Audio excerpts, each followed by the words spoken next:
നമുക്ക് സേതുവിന്റെ പല്ലവിയുടെ നാളത്തെ നല്ലൊരു കഥ കേട്ടാലോ? അതിനു മുമ്പ് ഒരു കാര്യം പറഞ്ഞോട്ടെ. വീഡിയോ ഇഷ്ടപ്പെടുവാണെങ്കിൽ നിങ്ങളൊന്ന് ഹൈപ്പ് ചെയ്യാൻ മറക്കരുതേ. അങ്ങനെ നാളത്തെ കഥയെ നമ്മൾ കാണുന്ന ഇന്ദ്രൻ കാരണം പൂർണ്ണമ ഋതുവിന്റെ കർണം അടിച്ച് പൊട്ടിക്കുകയാണ്. ഋതുവിനോട് പറഞ്ഞു, നീ എന്താടി പറഞ്ഞേ? നിന്റെ വയറ്റി വളരുന്ന കുഞ്ഞിനെ ഇല്ലാതാക്കുന്നു. നിനക്ക് എങ്ങനെ തോന്നുന്നു ആ കുഞ്ഞിനെ ഇല്ലാതാക്കുന്നു പറയാനായിട്ട്? അപ്പോഴേക്ക് ഋതു പറഞ്ഞു, അമ്മ തല്ലി കൊന്നാലും ശരി, ഞാൻ ഇത് തന്നെ പറയുള്ളൂ. ഇതിനൊരു മാറ്റമൊന്നും ഉണ്ടാകാൻ പോകുന്നില്ലെന്ന് പറഞ്ഞു. പൂർണ്ണിമ വീണ്ടും ഋതുവിനെ തല്ലാൻ തുടങ്ങുന്ന സമയത്ത് അച്ചു ഇടയ്ക്കിലേക്ക് എറി. എന്നിട്ട് പറഞ്ഞു, അമ്മ ഇത് എന്താ കാണിക്കുന്നത്? അങ്ങോട്ട് മാറി നിൽക്കുക. അവള് ഗർഭിണിയല്ലേ, ആ പരിഗണനെങ്കിലും കൊടുക്കണ്ടേ?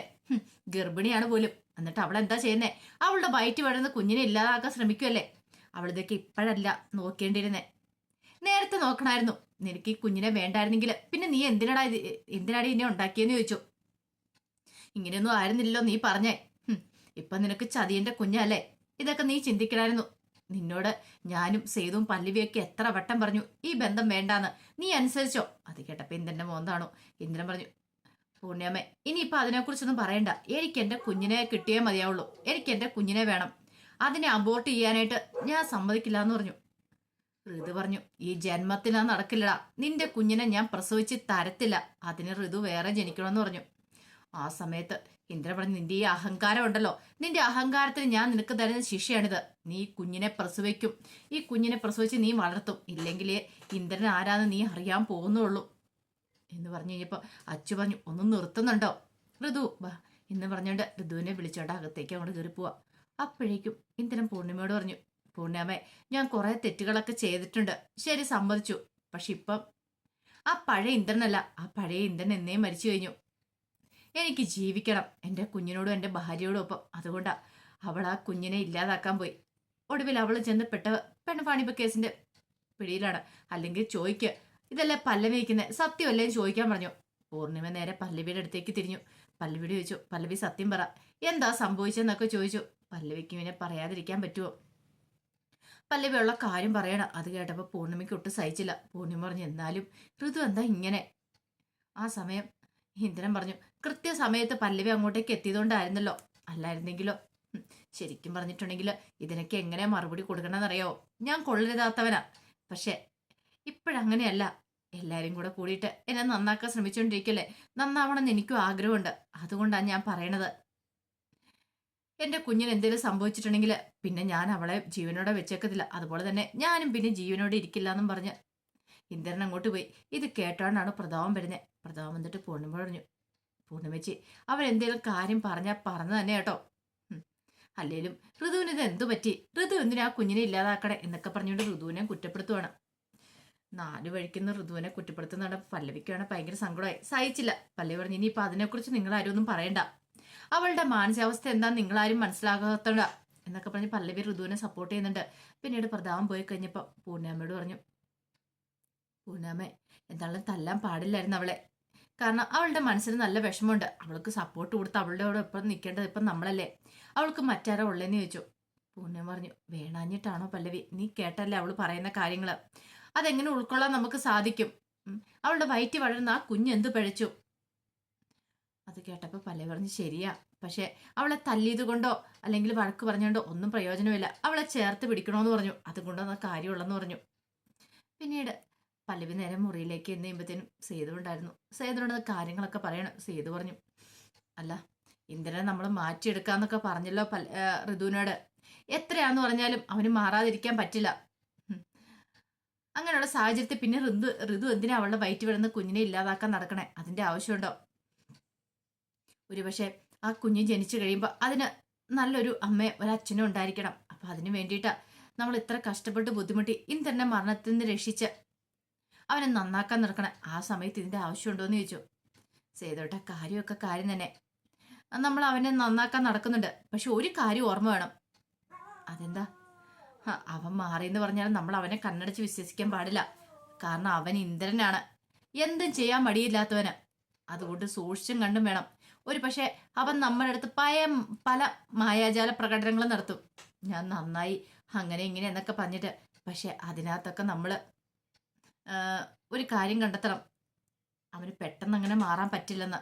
അവന്റെ സ്വഭാവം അങ്ങനെ പെട്ടെന്ന് മാറുന്നതല്ല. ഡോക്ടർ പറഞ്ഞല്ലോ. ഒരു പക്ഷെ നമ്മളെയൊക്കെ വിശ്വസിപ്പിക്കാൻ വേണ്ടിയിട്ടായിരിക്കും അവൻ ഇങ്ങനെയൊക്കെ ഒരു കാര്യം ചെയ്യുന്നേ എന്നൊന്നും പറയാൻ പറ്റില്ലല്ലോ. അത് കേട്ടപ്പം സേതു പറഞ്ഞു, അത് ശരിയാ, അവനെ ഞാൻ അത്ര കണ്ണടച്ച് വിശ്വസിക്കാനൊന്നും പോകുന്നില്ല. സേതുവിനെ അറിയാലോ, അവന്റെ പെറ്റമ്മ പോലും അവനെ തള്ളിക്കളഞ്ഞു. എന്തുകൊണ്ടാ? അവന്റെ കഴിവുകൊണ്ട് മാത്ര. അപ്പൊ അവന് പിടിച്ചു നിൽക്കാനായിട്ട് ഇപ്പോഴും ഇടം വേണം. അതുകൊണ്ടാന്ന് തോന്നുന്നു അവൻ ഇങ്ങനെ നിൽക്കുന്നേ. ഒരു പക്ഷേങ്കില് നാളെ അവന് ഇതിനേക്കാളും നല്ലൊരു ഇടം കിട്ടിയിട്ടുണ്ടെങ്കിൽ നമ്മളെല്ലാവരെയും ചവിട്ടി അടിച്ച് അവൻ അങ്ങോട്ടേക്ക് പോകത്തുള്ളൂ. അത് നമുക്ക് പലവട്ടം മനസ്സിലായ കാര്യമല്ലേ. സേതു പറഞ്ഞു, ശരി പോട്ടെ, ഇനിയിപ്പം നമ്മൾ അതിനെക്കുറിച്ച് ഓർത്ത് തലമുണ്ടാക്കണ്ട, നീ വാന്നും പറഞ്ഞുകൊണ്ട് പല്ലവിയെ ചേർത്ത് പിടിക്കുകയാണ്. എന്നിട്ട് പറഞ്ഞു, നമുക്ക് സ്വസ്ഥതയോടെ സമാധാനത്തോടെ ഏത് കാലത്തായിരിക്കും ഒന്ന് കഴിയാൻ പറ്റുന്നേ. ഒരു പ്രശ്നം കഴിയുമ്പോൾ മറ്റൊന്ന്, ഇങ്ങനെ ഓരോന്നോരോന്ന് വന്നുകൊണ്ടിരിക്കും. പല്ലവി പറഞ്ഞു, ഇതല്ലേ സേതുവേട്ട കുടുംബം എന്ന് പറഞ്ഞാൽ, എപ്പോഴും സന്തോഷം മാത്രമായിട്ട് ഇരിക്കാൻ പറ്റുമോ? ഇടയ്ക്ക് സന്തോഷമോ സങ്കടമോ എല്ലാം വേണമെന്നൊക്കെ പറയണം. ഇതേ സമയം ഇന്ദ്രനെ കൂട്ടിക്കൊണ്ട് പ്രതാപൻ പുറത്തേക്ക് ഇറങ്ങി. എന്നിട്ട് പറഞ്ഞു, എടാ നിന്റെ മനസ്സിലിരിപ്പ് എന്താ? എനിക്കൊന്നും മനസ്സിലാവില്ല എന്ന് പറഞ്ഞു. എന്ത്? അല്ല, ഋതുവിന്റെ വയറ്റി വളർന്ന കുഞ്ഞിനെ നീ അത്ര സ്നേഹിക്കുന്നുണ്ടോ? എന്റെ പ്രതാപ, ഞാൻ അതിനെ സ്നേഹിക്കുന്നു എനിക്ക് തോന്നുന്നുണ്ടോ? ഇതൊക്കെ ഈ സേതുവിന്റെ ഒരു കളികൾ അല്ല, ഈ ഇന്ദ്രന്റെ ഓരോ കളികളല്ലേന്ന് ചോദിച്ചു. കളികളോ? അതേടാ, എനിക്കിവിടെ പിടിച്ചിരിക്കണം. എനിക്ക് ഒരിടത്തും ഇതില്ലാത്തൊരു അവസ്ഥയിലാണ് ഇപ്പൊ ഞാൻ മുന്നോട്ട് പോയിക്കൊണ്ടിരിക്കണേ. അങ്ങനെ ഒരു സാഹചര്യത്തിൽ എനിക്കൊരു നിലനിൽപ്പുണ്ടാവണമെങ്കിൽ ഇപ്പൊ ഋതുവിനെ സ്നേഹിച്ച് ഇവിടെ നിൽക്കുന്ന പോലെ നിന്നേ മതിയാവുള്ളൂ, അങ്ങനെ അഭിനയിച്ചേ മതിയാവുള്ളൂ. നിനക്കറിയാലോ. അത് കേട്ട് കഴിഞ്ഞപ്പോ ഒരു നിമിഷം ഒന്ന് ആലോചിച്ചിട്ട് പ്രധാനം ചോദിച്ചു, അല്ല നിന്റെ പ്ലാൻ എന്താ? പ്ലാനോ? എന്റെ മനസ്സിൽ കുറെ പ്ലാനുകളുണ്ട്, അതെല്ലാം നടപ്പാക്കണം. കണ്ടോ, ഋതുവിനെ ഞാനൊരു പാഠം പഠിപ്പിക്കും. അത് പൂർണിമേനെ വെച്ചായിരിക്കും കളിക്കാൻ പോകുന്നത്. ഇനി ഞാൻ അവളോട് സ്നേഹപ്രകടനങ്ങൾ നടത്താൻ പോവാ. ആ പ്രകടനം കണ്ട് ഈ വീട്ടിലുള്ളവർ പോലും അത് വിശ്വസിക്കണം. എനിക്ക് ഋതുവിനെ ഭയങ്കര ഇഷ്ടമാണ്. അവളെ അവളുടെ വയറ്റി വിടുന്ന കുഞ്ഞിനെ ഞാൻ സ്നേഹിക്കുന്നുണ്ടെന്ന്. പക്ഷെ ഒരു കാരണവശാലും അങ്ങനെയല്ല. അവളെ ഞാൻ ഒരു പാഠം പഠിപ്പിക്കാൻ തീരുമാനിച്ചിട്ട് അവള് കാരണം ഇപ്പൊ എന്റെ ജീവിതത്തിൽ ഇങ്ങനെ പ്രശ്നങ്ങളൊക്കെ ഉണ്ടായത്. അത് കേട്ടപ്പോ പ്രതാപൻ പറഞ്ഞു, അല്ല നിന്റെ മനസ്സിലുള്ള ഐഡിയ നീ ഒന്ന് പറ. അത് തൽക്കാലത്തേക്ക് ഞാൻ ആരോടും പറയാൻ ഉദ്ദേശിക്കുന്നില്ല. എന്തായാലും എന്റെ കാര്യങ്ങളെ നടപ്പാക്കട്ടെ. പൂർണ്ണിമയും ഋതുവും തമ്മിൽ ഞാൻ ആദ്യം തെറ്റിക്കും. ഞാൻ ഉദ്ദേശിക്കുമെന്ന പോലെ തന്നെ കാര്യങ്ങൾ നടക്കും എന്നൊക്കെ പറഞ്ഞിട്ട് പ്രതാപൻ അങ്ങോട്ട് പോയി.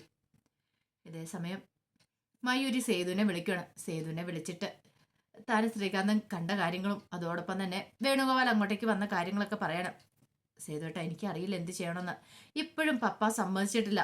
പപ്പായ്ക്ക് ശ്രീകാന്തിനോട് വൈരാഗ്യം എന്ന് പറഞ്ഞു. സേതു പറഞ്ഞു, നീ വിഷമിക്കേണ്ട മോളെ, അവരുടെ വിവാഹ സർട്ടിഫിക്കറ്റ് കിട്ടുമല്ലോ, അത് കിട്ടിക്കഴിഞ്ഞിട്ടുണ്ടെങ്കിൽ ശ്രീകാന്തിന്റെ വീട്ടിൽ കൊടുക്കാം, അത് കാണിക്കാം.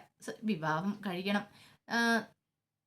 ലക്ഷ്മിയമ്മയും വേണുഗോപാൽ സാറും നമ്മളെ വിവാഹം കഴിയണം എന്നല്ലേ ശ്രീകാന്തിന്റെ അമ്മാവൻ പറഞ്ഞിരിക്കുന്നത്. അങ്ങനെയാണ് വിവാഹം കഴിഞ്ഞു. ഇനിയിപ്പോൾ രജിസ്റ്റർ മാരേജിന് സർട്ടിഫിക്കറ്റ് കിട്ടിയിട്ടുണ്ടെങ്കിൽ പ്രശ്നങ്ങളൊക്കെ മാറുമല്ലോ. അതും കൊണ്ടൊന്നും ആവുമെന്ന് എനിക്ക് തോന്നുന്നില്ല. ശ്രീകാന്തിന്റെ വീട്ടുകാരും ഒന്ന് മാപ്പ് വരാണെന്ന് പറഞ്ഞിരിക്കുന്നത്. അങ്ങനെ അവര് സന്നദ്ധരാവോന്ന് ചോദിച്ചു. സേതു പറഞ്ഞു, അതൊക്കെ നമുക്ക് വേണ്ടെന്നാന്ന് വെച്ചാൽ വേണ്ടതുപോലെ ചെയ്യാം, നീ ധൈര്യമായിട്ടിരിക്കുക. നിന്റെ ഏട്ടനല്ലേ പറഞ്ഞേ, എന്നെ വിശ്വാസം ഇല്ലെന്ന് ചോദിച്ചു. അപ്പോഴേക്കും മയൂരി പറഞ്ഞു, എനിക്ക് വിശ്വാസമുണ്ട് സേതുണ്ട്, എനിക്ക് വിശ്വാസം എന്ന് പറഞ്ഞു. അന്നെങ്കിൽ അത് മതി, ബാക്കി ഞാൻ നോക്കിക്കോളാന്ന് പറഞ്ഞു. പിന്നീട് സേതു ശ്രീകാന്തിനെ വിളിക്കുന്നുണ്ട്. ശ്രീകാന്തിനെ വിളിച്ചിട്ട് കാര്യങ്ങളൊക്കെ സംസാരിക്കണം. എല്ലാം കേട്ടിഞ്ഞപ്പോൾ ശ്രീകാന്ത് പറഞ്ഞു, ഒരു പക്ഷേ എൻ്റെ അച്ഛനും അമ്മ അധികം വൈകാതെ ഇങ്ങോട്ടേക്ക് വരും. അവർ നാട്ടിലേക്ക് വരും. നാട്ടിലേക്ക് വരുന്ന സമയത്ത് അവരോട് സംസാരിച്ചു നോക്കാം. ഇനി അമ്മാവൻ എന്തൊക്കെയാ പറഞ്ഞു പിടിപ്പിക്കണമെന്ന് അറിയത്തില്ല. ഒരു കാര്യം ഞാൻ ഉറപ്പുവരാൻ സേതുവേട്ടാ, എൻ്റെ ജീവിതത്തിലൊരു പെണ്ണുണ്ടെങ്കിൽ അത് മയൂരി മാത്രമായിരിക്കും. അവൾ എന്നെ മാത്രം വിവാഹം കഴിക്കുള്ളൂ എന്ന് പറഞ്ഞിരിക്കുന്നത്. അതുപോലെ തന്നെയായിരിക്കും തിരിച്ചും. അല്ലാതെ എൻ്റെ ജീവിതത്തിലും വേറൊരു പെൺകുട്ടി ഉണ്ടാവാനായിട്ട് പോകുന്നില്ല എന്നൊക്കെ സേതുവിന് ഉറപ്പ് കൊടുക്കുകയാണ്. അപ്പം അതിൻ്റെ വിശേഷങ്ങളൊക്കെയാണ് നമ്മൾ കാണാൻ പോകുന്നത്. ആ വിശേഷങ്ങൾക്കായി നമുക്ക് എല്ലാവർക്കും കാത്തിരിക്കാം കേട്ടോ. ഒരിക്കൽ കൂടി എല്ലാവർക്കും ശുഭരാത്രി നേർന്നുകൊണ്ട് നിർത്തുന്നു. നന്ദി.